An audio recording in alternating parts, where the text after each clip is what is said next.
नमस्कार, आप देख रहे हैं ऑनलाइन न्यूज वाला। मैं हूं आपके साथ दीपक गुप्ता। लोकसभा चुनाव 2024 की तैयारियों में सपा, कांग्रेस, बसपा और भाजपा जी जान से जुटी हुई है। लेकिन बसपा के कुछ दो ऐसे बड़े चेहरे जो सुर्खियों में बने रहते हैं, लेकिन इस बार जनता के बीच उतना नजर नहीं आ रहे। आखिर क्या वजह है? जी, हम बात कर रहे हैं मायावती और आकाश आनंद की। मायावती जो पार्टी की राष्ट्रीय अध्यक्ष हैं और आकाश आनंद जो मायावती के बाद बसपा के अगले उत्तराधिकारी। आखिर कहाँ है दोनों? क्यों इतना खामोश है? क्यों इतना पार्टी में सन्नाटा पसरा हुआ है?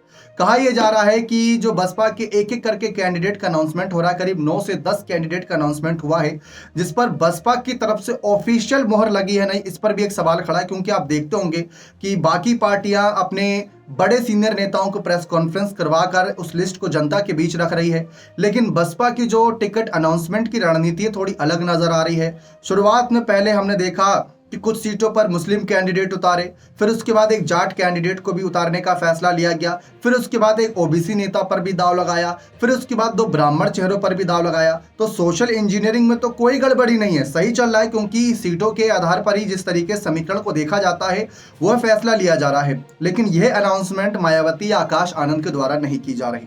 जबकि मायावती ने अगर आकाश आनंद को उत्तराधिकारी बनाया है, तो जनता का यह कहना है कि आकाश आनंद को सुर्खियों में बने रहने के लिए, चर्चाओं का विषय बने रहने के लिए जनता के बीच आकर इन प्रत्याशियों का खुद ही नाम का अनाउंसमेंट करना चाहिए था, क्योंकि उत्तर प्रदेश में तो उनकी भूमिका अहम होगी ही आने वाले वक्त में।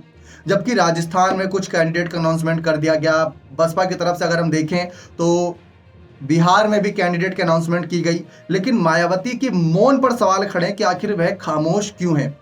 इसका फायदा क्या विपक्ष को मिलेगा? जी नहीं, क्योंकि जैसा कि आप जानते हैं कि मायावती के बसपा के जो चुनाव चिन्ह हाथी को देखकर ही कई लोग उस पर विश्वास जताते हैं। लेकिन हाल ही में जो सर्वे आया उसमें यह कहा जा रहा है कि बहुजन समाज पार्टी का इस बार वोट परसेंटेज इतना ज्यादा गिर जाएगा कि वो सिर्फ 8% तक रहेगा। यह हमारा नहीं कहना, एक मीडिया रिपोर्ट्स में बात सामने आई है। और इंडिया अलायंस का वोट बैंक 35% तक रहेगा, जिसमें ज्यादातर सपा के खाते में जाएंगे, और 51% एनडीए का वोट बैंक रहेगा, जिसमें भाजपा का ही अकेले 49-50% हो सकता है। तो ये एक समीकरण है कि बसपा की खामोशी नहीं बल्कि मायावती की खामोशी के सवाल खड़े हैं। कहा यह जा रहा है कि बसपा के कई कोऑर्डिनेटर अपने अपने क्षेत्रवार एक एक करके कैंडिडेट का सियासी समीकरण और जातीय समीकरण को ध्यान में रखकर नाम अनाउंसमेंट कर रहे हैं। लेकिन क्या उतना भर काफी रहेगा? क्या उससे ही मायावती प्रधानमंत्री पद की दावेदारी हासिल कर लेंगी? पहले हमने सुना कि मायावती अकेले चुनाव लड़ना चाह रही, उनकी बहुजन समाज पार्टी। उसके बाद हमने देखा कि बसपा की तरफ से खबरें सामने आई कि एक एक करके प्रत्याशियों के नामों का ऐलान हो रहा है।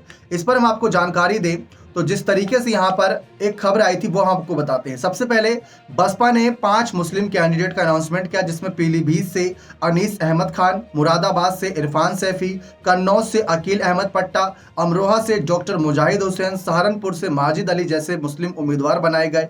और इसी के साथ साथ देखें तो ये सीटों पर सपा कांग्रेस के गठबंधन का खेल बिगाड़ा जाएगा, क्योंकि ये जो मुस्लिम कैंडिडेट है, मुस्लिम बहुल सीट है ये।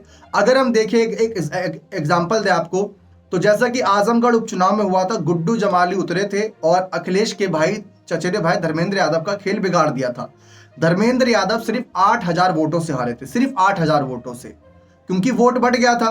तो वही समीकरण इन मुस्लिम कैंडिडेट के उतारने से बसपा ना तो खुद जीतेगी और ना जीतने देगी, ऐसा कहा जा रहा है। और कुछ मीडिया रिपोर्ट्स ये भी कह रही है कि ना खेले देव, ना खिलबे ना खेले देव, ये पुरानी कहावत है। और इसके बाद अगर हम देखें तो राजस्थान में भी 2 कैंडिडेट का अनाउंसमेंट किया गया है। अब हम आपको बताएं कि जिस तरीके से जो हालिया सर्वे है वो ये बता रहा है कि एनडीए को 74 सीटें मिल सकती हैं, कांग्रेस सपा को कहीं ना कहीं 6 सीटों पर ही संतोष करना पड़ सकता है, वहीं मायावती की बसपा शून्य पर ही आउट हो सकती है।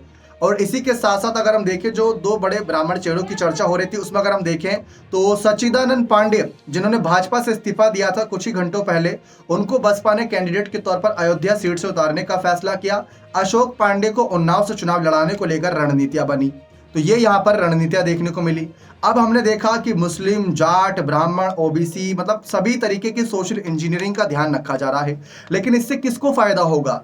क्योंकि बात मायावती के प्रधानमंत्री बनने की हो रही है कि अगर मायावती प्रधानमंत्री पद की दावेदारी रख रही है, अगर आप गौर करें दर्शकों, तो आप भी वोट डालने जाते हैं, हम भी एक वोटर की नजरे से अगर हम देखें तो हम ये देखते हैं कि सामने पक्ष की पार्टी से ये कैंडिडेट है, यानी पक्ष ने कह रखा है कि अब की बार मोदी सरकार, अब की बार 400 पार। लेकिन उनके खिलाफत में कौन है? इंडिया अलायंस की तरफ से अब तक नाम का अनाउंसमेंट नहीं हुआ, जबकि मायावती की बहुजन समाज पार्टी की तरफ से क्लियर है प्रत्याशियों का और जितने भी समर्थक हैं उनका यही कहना है कि हमारे लिए तो भाई मायावती ही सब कुछ है, हम उनको ही प्रधानमंत्री बनाने के लिए आगे अपने कदम बढ़ाएंगे। इनका तो ये अनाउंसमेंट हो गया, लेकिन मायावती की बसपा के नेता तो मान रहे हैं कि हम मायावती को कैंडिडेट बनाएंगे, लेकिन मायावती खुद को क्या आगे नहीं रख रही है। दरअसल मायावती के कुछ पुराने पोस्ट भी थे और कुछ पुरानी रैलियों के ऐसे बयान भी थे जिन्होंने उन्होंने कहा था कि जब तक हम सत्ता में बैठी सरकार को नहीं हटाएंगे तब तक हम जमीनी स्तर पर कितना भी उतर ले उसका फायदा नहीं होगा। तो हमें रणनीतियां ऐसी बनानी होगी जिसका फायदा सत्ता हटाने पर हो, सीधा सत्ता पर चोट पहुंचाएं तो वो फायदा मिलना चाहिए। अब लोकसभा चुनाव को लेकर जो रणनीतियां फिलहाल बहुजन समाज पार्टी ने बनाई है उसको देखकर ऐसा लग रहा है कि तूफान से पहले की शांति है, और कई कह रहे हैं कि ये ऐसा ही शांति बरकरार रहेगा। कहीं ऐसा ना हो कि नाम बड़े और दर्शन छोटे वाले काम हो जाएं कि बसपा नेता मायावती की हम उम्मीद करें कि आज उतरेंगी, आज उतरेंगी, आज जनसभा करेंगी, कल जनसभा करेंगी या आज कोई बड़ा अनाउंसमेंट करेंगी, और देखा जाए तो आप जो आज की रिपोर्ट देख रहे हैं या आप 14 मार्च की देख रहे हैं, 15 तारीख कांशीराम की जयंती को लेकर बड़ा हो सकता है कि ऐलान होता नजर आए। तो वो भी एक सोशल इंजीनियरिंग हो सकती है कि जितना सब्र कराएंगे उसका फल भी उतना क्या पता मीठा मिले। लेकिन हम बात मायावती की भी नहीं कर रहे, आकाश आनंद की बात कर रहे हैं। वो क्षेत्रवार कोऑर्डिनेटर से बातचीत कर रहे हैं, बैठक कर रहे हैं, लेकिन उस बैठक का क्या समीकरण है, उस बैठक का क्या अब तक हल है, क्या कुछ उसका यहाँ पर अभी तक सुझाव निकला है, इसको भी जनता के बीच रखना बहुत जरूरी है। क्योंकि बसपा को समर्थन करने वाले जनता इस बार वोट उनको किस आधार पर देंगे, क्या उनके बड़े एजेंडे रहेंगे, क्या कुछ जैसे कि मायावती कहती हैं कि हम एजेंडे पर नहीं बल्कि मुद्दों पर काम करते हैं, हम मुद्दों को हल करने की पूरी कोशिश करते हैं, हम झूठे वादे नहीं करते।